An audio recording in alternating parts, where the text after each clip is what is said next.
That's what Max is about. He's not, look at me, look what I did. He's a disruptor. You respond the way you do, that helps build confidence, not only for the coaching staff and players, but also players to the coaching staff and the team as well. Ashton Jeanty is being slowly worked into the NFL life, but he's flashed. Welcome to Raiders Roundtable, presented by America First Credit Union. That's the Hall of Famer, Eric Allen. I'm JT. Raiders lose back-to-back games, this one right outside the nation's capital, and everything didn't go well in this game, EA. We got to address that right out of the gate. The Raiders didn't play well in back-to-back weeks. This is a big week here at headquarters to get this right. It has to be, and the Raiders not playing good football is the reason for that. If you look at all those numbers coming to the game, we thought the rushing situation would be fixed and handled on our part as far as offense is concerned, and 200 yards rushing, JT, man, we cannot have anywhere close to that if we're going to be a competent defense going into the next couple of weeks of this season. That was really, really disappointing. And I just thought fundamentally we were just not a good football team. You talking about what we need to be successful. We need to find ways to be better on special teams. When is the last time we've had explosive plays and special teams really hurt us from really the beginning of the game? So again, it comes down to fundamentals. I mean, we have to figure out a way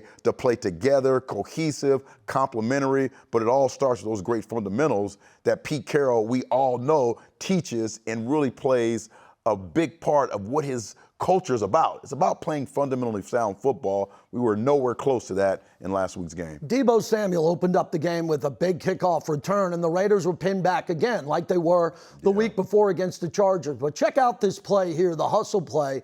As the Raiders are in the game, EA, walk us through this and this great play to get the ball out. That's all about hustle right there. When you have guys continuing to pound at the rock. You see what the score is, JT. We're close. We have opportunities here to kind of make sure we're on the road. Just great hustle play. And that's what it's really about. It's about that hustle. It's about never giving up. All those things that we're taught when we're young players playing in the sandbox. It's really about that great hustle. But after that, you have to be able to respond and have complementary football so you create an opportunity for the turnover. Offense has to go down and get some points out of that. You got to score there. You got to. The game flips a couple of times in this game.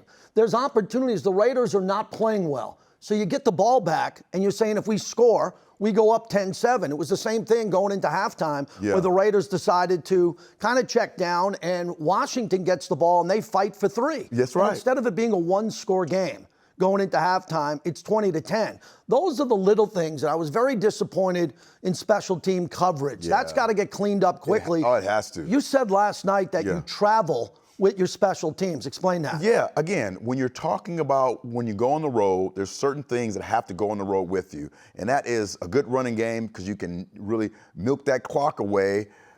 Defensively, you have to figure out a way to stop the run. And then special teams has to be an asset for your football team. And we have the ability to have great special teams and then just didn't show up against the Washington Commanders. And that was so disappointing because those are one of those things that you've practiced the whole preseason. You come in, you have so much emotion going into the first snap of the game or punt return, things like that that can make a real difference and change that momentum and the field position. Just really wasn't up on those special teams, and that's really disappointing this far in the season. Yeah, no doubt about it. There's a lot of things that'll get fixed this week in preparation. After the game, let's hear from Max Crosby. Pete Carroll said he would take the blame for not bouncing back very well from Monday night. Did you feel like that turnaround wasn't what it should have been? We didn't play well, so we just got to play better. It's as simple as that. Short week, there's no excuses. You know what I mean? Everybody has short weeks during the season. It's just how you prepare. We just got to play better. You know what I mean? There's never going to be excuses with this group. We know, everybody knows. We got to take accountability, and we got Chicago this week at home, so we got a lot of work to do until then. All right, let's spend a minute there. I know him well, so do you. Yeah. You can see it in his eyes. This guy wants to win. And he's been around the ball. He's a game wrecker. They said it on the broadcast. I'm expecting him to lead. The only way I know how he does, he's going to lead and get this team back on track. Yeah, that's a young man that's very, very disappointed. You can tell. I mean, you could tell he's really hurting. the expectations of this football team going on the road after a really pretty good performance defensively in the first 2 weeks of the season. He knew and he thought they had prepared and practiced well enough to go back to Washington and play a good football game. So again, he is very surprised and disappointed on how they played as a football team facing a guy like Mariota. And going back to the turnover, when you have a turnover, it really changes the emotions of a game. That could have swung how Mariota felt about how he was playing. He's trying to get some extra yards, he gets a punch. So Max understands how emotion plays such a huge part in the swings and ebbs and flows of a football game. Got a guy who's very disappointed in how they played. Absolutely. Trey Tucker had a really big game. He was the star of the game for the Raiders. Obviously, had some big plays, but the consistency of the offense is in there. I guess what do you think is kind of missing from that? Yeah, I mean, I think we just need to do a little extra, and I think, like I said earlier, Pete and all the guys, we practice really hard and we practice hard throughout the week, but at the end of the day, this is the NFL, so just practicing hard sometimes doesn't get it done. You got to go a little harder, and I think we all do, especially as an offensive standpoint, to get on the same page and hopefully, get this thing rolling, because we know we can be a good offense and we know we can be explosive and all that, so. What I find fascinating is the 4 touchdowns, 3 in that game. Yeah. He's wide open. He's beating the defender there. Yeah. Why not get back to that more? Why not a deeper shot early? Get him going in the game because he's ready to roll. He came out of camp. We saw what he did in this building at practice. It's paying off. It seems like he was challenged a little bit early in camp about what his role was going to be. Of course, you love the explosiveness and the speed from Trey, but maybe they were thinking, hey, man, let's get a bigger body guy in here. But as long as you can run and have that kind of competitive spirit that he has, you're going to be successful. And when you talk about practicing hard, there's no doubt that this football team practiced hard. It just seemed like they were a little disjointed. And if you don't have time in the pocket, it's very difficult to have that consistency on being able to have those explosive plays. But when Geno had that time, he was able to fly Trey down the field for some big-time plays yesterday. So happy for this young man that he's maturing and becoming a big-time player. Big-time leader, too. Yeah. A big leader in that locker room. And then we get to Ashton Jeanty, who will be talking about a lot all week long in preparation for the Bears. Here's what he said. When the lanes aren't necessarily there, how do you go about trying to create a spark in some way? Just take what I got, make a guy miss, it's even if it's not going to be blocked perfect every single play, so, sometimes you got to make somebody miss, break tackles, to get some yards. Another leadership comment there. Here's the way I see it with him, talking to Raider Nation. The plays where there are holes, he's busting through the holes and trucking someone. Yeah. That's an A. When there's no holes, he's getting hit from behind the line of scrimmage. What am I missing here? If they open up holes for him, he's going to hit the holes. If he's getting hit 2 yards behind the line of scrimmage, he's running into a wall. Yeah, I think so. We're trying to incorporate the running game and the attacking style that we want to play for football teams. But first, you have to play with a lead. If you don't have a lead, you really can't just focus in and run the football. You have to find ways to have impactful plays. So that's the first thing. And I think it all comes back to what we've been talking about along, is the consistency of the offensive line and being able to have a point where you're able to put the ball in the belly of the running back and allow him to get to 2 or 3 yards before he's touched. That's when you can see Ashton Jeanty's magic. You know he's going to be a power back. He's going to get to the second level. He's going to drop that shoulder. He's going to run over guys. He has the capacity to make guys miss at the line of scrimmage. But as soon as you get the handoff, if a guy's down there by your legs, it's really nothing you can do but try and protect the football. Coming up next, Paul Gutierrez and Lincoln Kennedy on what the Raiders need to do to get a win against Chicago.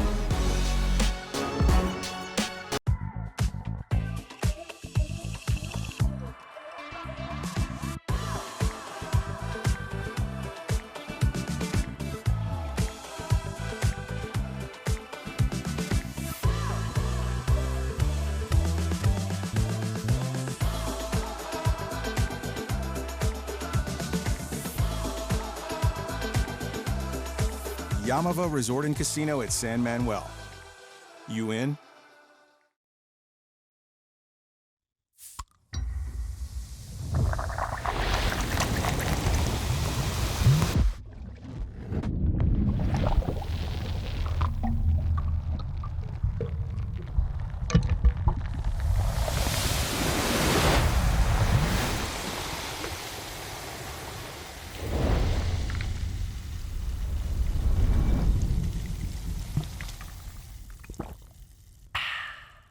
The all-electric 2025 Ford F-150 Lightning Flash Truck with an EPA estimated rating of 300 miles of all-electric range. See more with a 15.5-inch touchscreen and go 0 to 60 in 4 seconds with the extended range battery. The 2025 Ford F-150 Lightning is a Kelley Blue Book KBB.com Best Buy. Don't miss up to a $7,500 federal tax credit on select 2025 F-150 Lightning trucks. Ends September 30th. This is not a blue moon. Now it is. Now it's not. Now it is. Now it's not. Now it is. Now it's not. Now it is. A Valencia orange makes a blue moon, and everything a little brighter. Raiders Roundtable is brought to you by America First Credit Union, the official credit union of the Las Vegas Raiders. Coors Light, choose chill, an official beer of Raider Nation. Celebrate responsibly. 2025 Coors Brewing Company, Golden, Colorado. Hey, welcome back to Raiders Roundtable. I'm Paul Gutierrez, and I'm here with my 3 takeaways from Sunday's deflating loss at the Washington Commanders. Well, number 1, after hitting rock bottom, and this new regime better hope it's rock bottom, there's nowhere to go for the Raiders but up. Yeah, that's one way to find a silver lining in this decidedly black cloud that not only upset fans, but seemed to stun Pete Carroll himself. Yes, the Raiders were coming off a short week, having played the late game Monday night, and they had to travel cross-country to take on a Commanders team playing on 10 days rest. But Pete was sure he had prepared his players for the quick turnaround. Then, the game started, and the Raiders were beaten soundly in all 3 phases. Pete said it wasn't a scheme thing that did his team in. Rather, it was more of a physical issue, and he was disappointed, his words not mine, in himself because he did not see it coming. At least the Raiders only have one more East Coast trip, at Philadelphia, and not until December. And the Raiders' next 3 games, well, they're all on a regular 7-day schedule. Number 2, games are won and lost in the trenches, and the Raiders were beat up on both sides of the ball. To quote the late, great John McKay, "We didn't tackle well today, but we made up for it by not blocking." Now, McKay was talking about his lowly expansion Buccaneers team of 1976, but with the way the Raiders' lines were outplayed by the Commanders, his words were prescient. Offensively, at least in the first half, Ashton Jeanty was getting hit in the backfield almost at the same time as he was receiving the handoff. And poor Geno Smith, well, he was pressured on 25 of his 29 dropbacks, and he was sacked 5 times. Defensively, the Raiders entered the game allowing just 70.5 yards per game on the ground, but the Commanders, they gashed him for 201 yards with 174 coming before halftime. Ouch.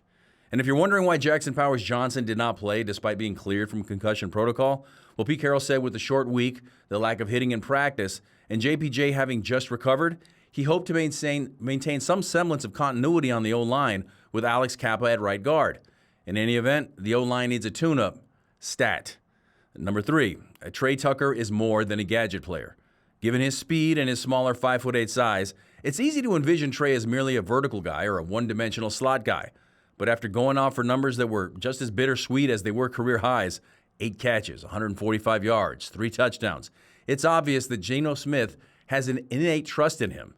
Trey scored on a pair of shallow crosses and on a deep post. And that's a good thing if defenses are scheming to take away all-pro tight end Brock Bowers and number 1 receiver Jacoby Myers. Tucker has simply polished his game, and Sunday he became the first Raiders receiver since Jerry Porter in 2004 to go for at least 140 yards receiving with 3 touchdowns in a game. For more on Sunday's game and how Pete Carroll has taken the blame for his players not being ready on a short week, check out my column on Raiders.com.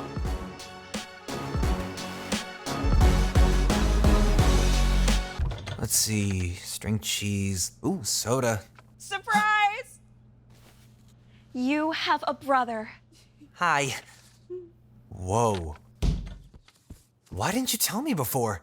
Well, we just got him. For opening a new account at America First Credit Union. Which, surprise number 2, you're moving out and living at America First. Huh? Get your money working. For a limited time, new members get a cash bonus when they open a checking account. At Cox, we're always a step ahead. There you go. I'll show you. Like, before your basement became Movie Central, we made sure you'd have strong Wi-Fi, even down here. And you can rest easy knowing the price of your plan won't go up for 3 years. Guaranteed. See? He's looking out for you, and so are we, with advanced security that blocks threats on your network. Good boy. Whatever the future brings, Cox will keep you a step ahead. Oh.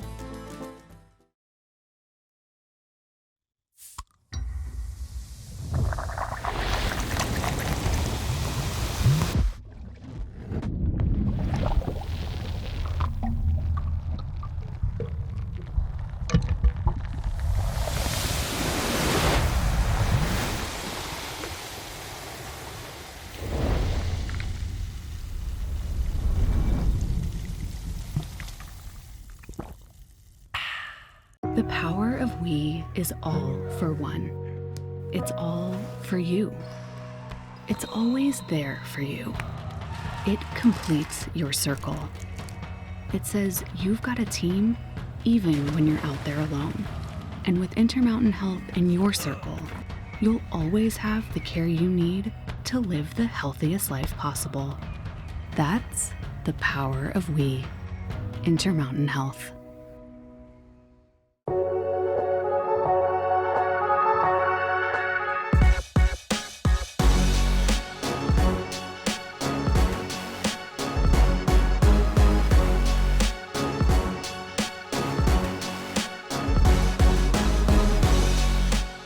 Welcome back to Raiders Roundtable. The three-time Pro Bowler Lincoln Kennedy joins us every week. And Link, we're just going to jump in. The offensive line is struggling in a big way. Give us your big picture analysis of what you saw outside of D.C. I know there are a lot of people that are clamoring for some sort of, change up in the lineup, but honestly, for when it comes to offensive line, that's the worst thing you can do. You can't keep placing pieces in and out of the starting lineup. The thing is that these guys have got to learn how to take their lumps. There's going to be games like this, but it also comes up to coaching to bring the better out of them. And there are a few suggestions that I have aside from, having a lineup change. One of the things is I believe this offense should be better allocated to take snaps from under center. The reason why is you see that starting point that you're just showing on the highlights where Geno Smith is under duress the moment he gets the ball. That comes from an unfair angle where the launching point is out of the shotgun. If they move the quarterback back up under center, that's a different launching point for those defensive ends. We've seen the defensive ends in the last 3 weeks have sort of their payday with this offensive line, especially with the tackles, being able to constrict the pocket from outside in. And it doesn't really give Geno much room to run up in because there's really no lanes in the center part of the line to step up in. So I think of changing a launching point is a good advantageous thing for this offense, especially when it comes to the run game. Because what I don't like and what we've seen so far is that there are times where they're running out of the pistol formation, which is a shotgun formation with the tailback 3 yards deeper behind the quarterback. What that does is that end up putting you about 8 yards away from the line of scrimmage. That's why when you see Ashton Genty or any running back get the ball out of the pistol, they're making cuts so soon because it's 8 yards away from the line of scrimmage. So when the initial contact takes place on the line of scrimmage, you're now allowing your defensive lineman to get 8 steps on you before you have to make a move. The problem with that is that there's been way too much penetration in the backfield for the running game to get started. You can't have a back making cuts in the backfield. That's why you need a closer point of attack. That's why I suggest going from under center, because if you go from under center, at the most, a tailback in a deep one back set formation is going to be 5 yards away from the line of scrimmage. That gives you a change-up point and a different option when you're trying to run the ball, especially the zone game. Yeah, that's a great breakdown right there, Link. Also, could there be an opportunity to play with like 21 personnel where you have a fullback back to help in the aiding of the run blocking with the linemen? Fullback has been in a position that's been sort of outdated. Yeah, it has been. There are very few teams that have it. Unless you have a body that you can put back there at fullback, which is not a telltale sign. Look, there are a lot of ideas that I've seen over the years. A lot of times it includes an offensive lineman or a defensive lineman. The only problem with having that big body back is you really tell your sign about what you're going to do. It's less likely offenses want to do play action or any type of pass out of that type of formation because you've got a big body in the backfield that's slow to run on the perimeter. Unless you change up your offense to adjust to that, it's really hard to say that that's the best way to go. But other than that, the Raiders don't have a fullback. They've denounced the fullback position for a couple of years, so it's just been one back with them. They don't really have a true leading blocking back, which is something I think they could use. Lincoln, when plays work, and we saw Jakobi Meyers catch a big ball right out of the gate to get the Raiders going, and then we see Trey Tucker have 3 touchdowns. What did you see when it works for the Raiders, when Geno has a little bit of time? Do they need to move the pocket more to open up the deeper passing game? This is very important because the Bears might require a shootout where Geno's going to have to make a lot more plays to stay in the game. Well, let's not make a mistake about it. That Jakobi Meyers big catch was a broken coverage. That's what it came down to. And the Commanders corrected themselves from that point on. What you have right now, guys, is that there's a great deal of short and intermediate routes where the receivers aren't getting a whole lot of separation.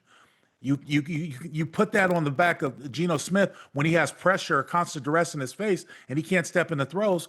That's what you see, that cascading snowball effect. That's why you can't get the ball out. That's why you can't have a competitive passing game. Look, without the run, this Raiders offense is lost. If they cannot set up the run, they are not an efficient passing offense right now to where they can just sit back there and throw the ball 65, 70 times a game and expect to be successful. They are not there yet.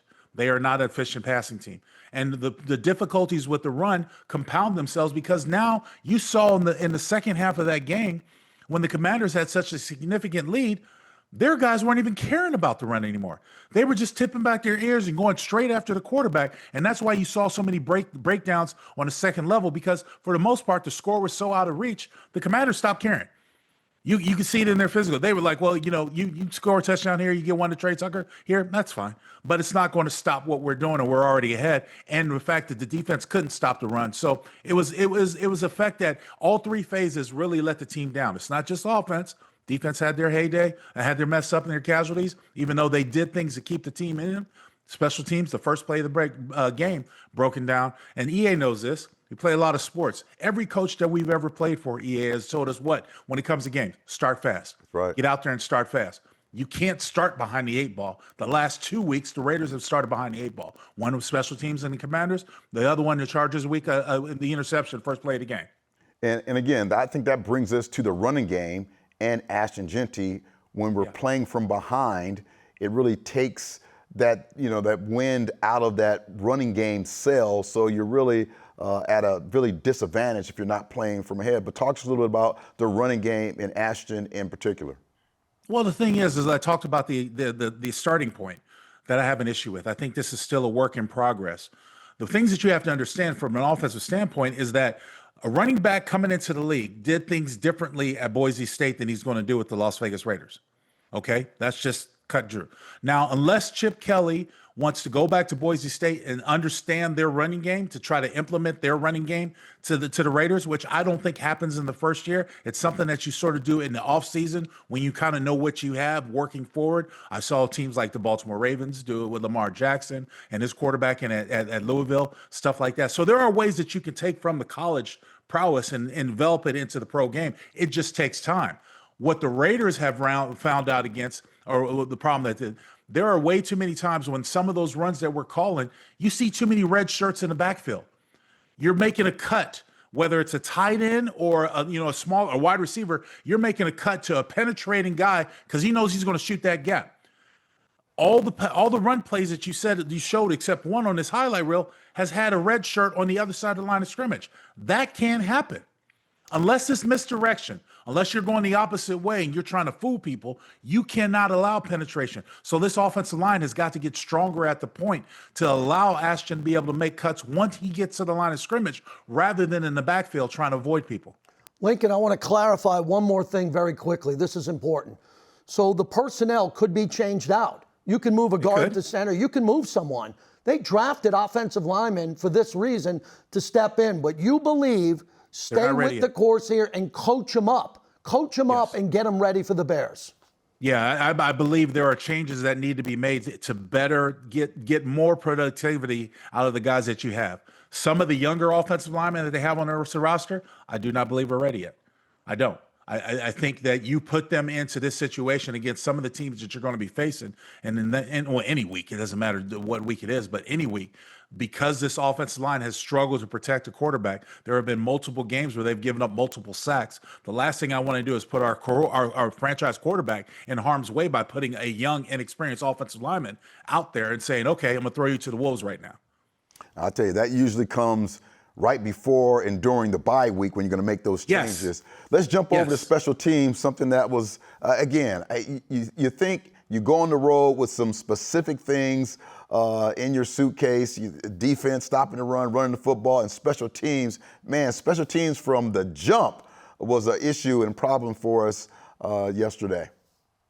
More and more teams are beginning to take that step away using special teams as a weapon. And what I mean by that is ever since the NFL changed its kickoff coverage, there was a little bit of a setback or a little bit of a stalemate last year when you talk about productivity.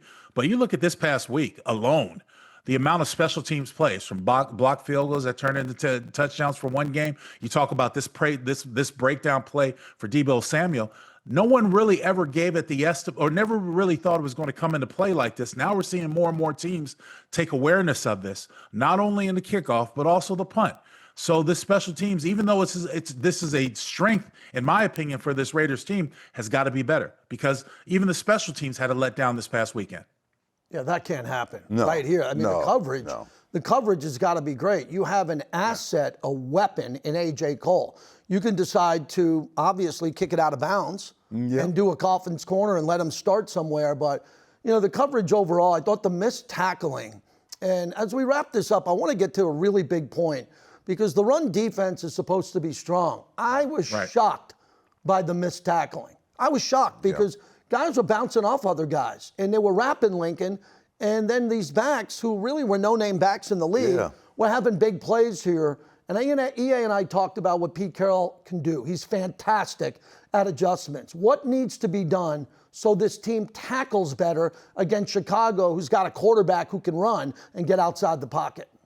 Well, first of all, when it comes to breaking down the pass lane coverage and all that other stuff for defense, it's going to be absolutely imperative that the four rushers, and that's the ones I primarily go to when I'm talking about a Patrick Graham defense, these four rushers are disciplined in their lane rushes. If Max Crosby has an outside rush, he has to make sure he stays outside because Caleb Williams is prone, indicative to go over the top, run over the top more than he is pushing the pocket or directing in the pocket. So the defensive ends, Malcolm Kuntz, Tyree Wilson, Max Crosby, have got to be aware that their rush lane is disciplined. More importantly, you've got to be very stern at the point of attack to know that Caleb Williams likes to throw a lot of shallow crossing routes. So the interior part of this defensive line is going to have a good opportunity to probably get their hands up and knock some balls down, deflect. They have got to be active. But when it comes to stopping the run, what's going to happen, guys, is more importantly, guys have to wrap up. Because we saw plenty of instances in the holes or during the game Sunday against the Commanders where you had a white shirt that was present. Maybe took a poor angle, maybe didn't wrap up, maybe just try to make a connection with a blow, didn't wrap up. But these young backs were running with energy and vigor because they had something to prove to the Commanders' high offense, and they were able to do it. And I never thought that the run defense would be as porous as it was this past weekend. But that really aided to the Raiders' problems because no longer are you forcing them in a situation. Look, here's the thing, and we talked about this, JT. Mariota had a perfect game plan worked in for him. I was walking into the game wondering, are they going to have him try to throw the ball 25, 30 times? Because if that's the case, that's an advantage. I still believe, in the most part, Mariota can't hit the broadside of a barn. But that's just me. You watch the game, and as it started for some of those passes were high. Raiders missed opportunity for one tip pass over the middle. I remember it distinctly, not able to bring it in the interception. Some balls were low. But because he had a running game and because Mariota could use his legs to those quarterback-driven runs, now the defenses is at a loss. What are you going to stop? Because what are they going to call? They're having their way running every phase of their game. And that really added, much to the Raiders' day. Yeah. In a painful sense. JT, that's that Washington Huskies talking about that Oregon Duck. That's what that is about Marcus Mariota. No, it's not. but there's something true. There's a reason why he's been on 5-6 teams in his league, and it's his time, right? Yeah. They did a come great on now. job. Let's call it for what it is. Yeah, Cliff Kingsbury did a really good job of allowing Marcus to utilize his legs to get outside the pocket against our run defense. So let's stay on that a little bit. The run defense, man, you think coming into this game, that would be an area where we'd be really strong. They didn't have Austin Eckler, their all-star back there. They have some backup guys who were going to be able to fill in for him. Just really surprised because Patrick Graham, for the most part, had our players in the right spots. It's just that our guys didn't finish. They didn't finish the tackle. That's exactly right. So going into this game against this Bears football team, obviously, what is a week like for an offensive player when the defense doesn't do a very good job of tackling? What is that week like? Are we doing a little bit more 9-on-7 or tackling drills, things like that? The old school person to me said yes, you would. It's because your run offense isn't physical and your run defense wasn't physical. Let's go out there and let's practice the hell out of running the football or stopping the run. That's what would be in me. But when you look at some of these breakdowns and you look at the way that after a while the Raiders had to load the box, what did the Commanders do? They took advantage of it by throwing the football. One-on-one coverage to some of their star receivers. You look at this team against coming up against the Bears, you've got a pass-hungry quarterback who wants to air out the ball. I don't know if you can afford to say that, you know what, we're going to be physical, other than you can afford to say we got to be better than we were last week. And I think that's where it comes into, because you know that short memory that coaches have told us to remember, EA, back in the day. Have amnesia. Let's put it behind you. We've got more games. It's a marathon, not a sprint. All these old cliches that come into view, you've got to play better. But what the Raiders need to do is they need to win against teams that they need to win against. And I believe the Bears, coming into the situation, I believe the Bears and the Patriots, out of the first month of football, those are ones that I thought were winnable games. Yeah. The Commanders went to the NFC Championship last year. I didn't know if the Raiders were really there to compete with them. So I didn't really give them, looking at that first month, I came walking away from this first month 2-2. Now I'm only hopeful after the performance the Raiders put on last weekend that we can get to 2-2. I'm hoping. Yeah, that's a big point of the show today. And I can tell you, his phone's going to be ringing off the hook this week about offensive line interviews. Oh, yeah. That guy's going to get about 50 calls this week on how to clean this up. That's right. And it'll be great. Link, we'll see you this week. Thanks a lot, man. Take care, buddy. Love you guys. See you soon. Right. The great Lincoln Kennedy. When we come back, we're going to look at the AFC West, do a look around to see what the other teams in the division are doing. But the Raiders got to take care of their own business as the Chicago Bears are coming into town to Allegiant Stadium.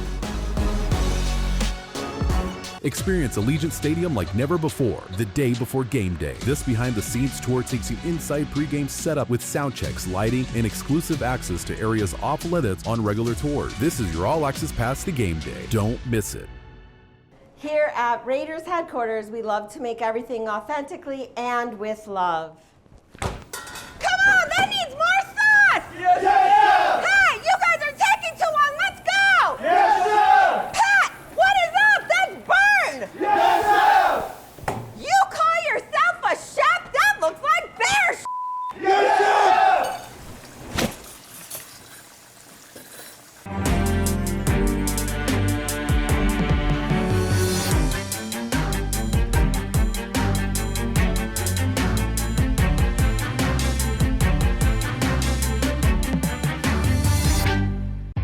Raiders Roundtable is brought to you by America First Credit Union, the official credit union of the Las Vegas Raiders. Welcome back. All right, EA, we're going to take a look around like we do every week on what's happening in the division, and it's been all Chargers. Not only are they 3-0, all of their wins are in the division. Without a doubt, and that means so much more than just a regular season win. The Chargers are playing at a really high level. Not really surprised, though. Jim Harbaugh has always been successful after a year or so when he has his players and his style of play. So they're up there at 3-0. We're right there, 1-2. We have Chicago next week, of course. And wow, what a game that Caleb Willen and Ben Johnson played last week. So looking forward to having those Bears come in here. I'm going to kick their butts. I want to get to the Bears as we look ahead at this schedule. The Bears had their game. They had their game. I call it their buy-in game. Ben Johnson was there, and they struggled in camp, they struggled in the preseason, and they struggled to open the season. And they found it. Caleb had 4 touchdowns. Everybody was involved. That Bears defense is really good, and they're going to come in with momentum. They beat the Cowboys. Tell us what it's like when you beat the Cowboys before you play another team. You know it, JT, and all football fans understand that everyone's eyes, if they're not on the Raiders, they're on the Cowboys, and who is playing the Cowboys. So that was a great game for this young football team at the quarterback position to really kind of show what they're made of. And Ben Johnson, with his comments during the week about practice habits, seemed to have hit a button for this football team, and Caleb specifically. So kind of excited to see how this young guy is going to come off of a big game, because sometimes young players think, all right, I've arrived, I'm here, and so their practice habits are not consistent yet. So hopefully we're able to jump up on him early. Another big deal is nobody in the national media had Daniel Jones 3-0. They had him winning maybe a game or two. Indy is coming up here. That's a game that the Raiders got to feel good about. Maybe Daniel Jones takes a step back. He doesn't have a good game. Tennessee is there, as we know. There's a window here for the Raiders, but it starts getting back to 2-2. That's right. The Raiders have a home game. Pete Carroll will be talking about this all week.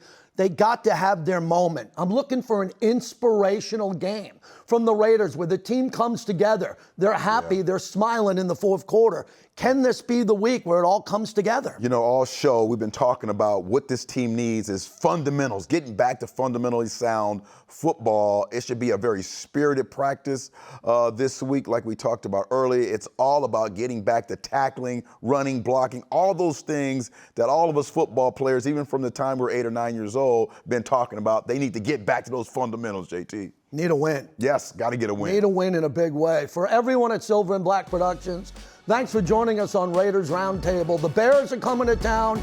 Raider Nation, we need you in a big way. Let's get back in the win column with an impressive win against the Chicago Bears. Everybody, have a great week.